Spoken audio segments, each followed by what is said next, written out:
Stakeholders in Mbale and Kumi Districts are sounding an alarm over the rising HIV infections among young girls, warning that Uganda's push to eliminate AIDS by 2030 is at risk unless local governments increase funding for the fight.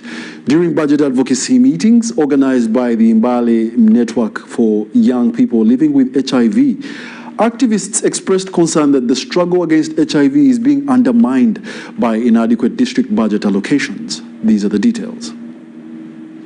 Mbale District HIV focal person Robert Wandwasi says progress in the region's push to eliminate AIDS by 2030 has stalled due to limited funding, leaving frontline workers unable to reach vulnerable groups. The 0.1% of our budget is 33 million in a financial year, but the much we can access is just like 20% of that allocation. We feel that for the response to be uniform, then we would wish that the government deliberately allocates a grant. Wandwasi notes that new infections continue to climb, particularly among young girls who are now contracting HIV at a ratio of 3:2 compared to boys. It is 2 against 3.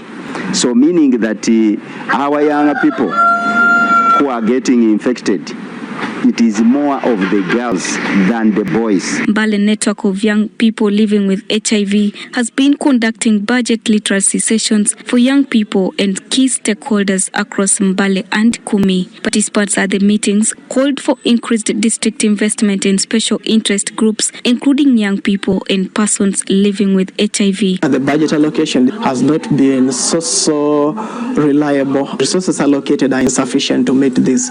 And what I think the recommendation I can give is I greatly emphasize that there should be some other practices that should be put in place to meet the demands of the youth. 0.01 is not enough because we still facing challenges of young people getting new infections.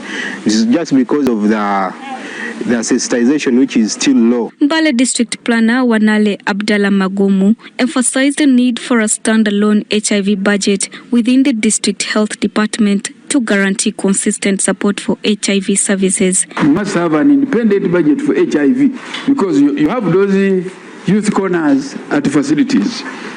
But how do you fail to have a budget? We have advocated for youth representation, and this is going to help us have them in all those committees advocating for some of the services which have been marginalized over time. For the young person living with HIVs, them sitting at OPD and health worker coming to call their name, Peter, come and pick your RVs.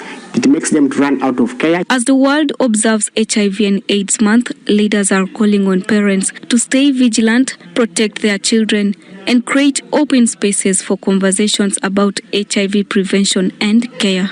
Charity Marion Imnat and Muhammad Diga for UBC.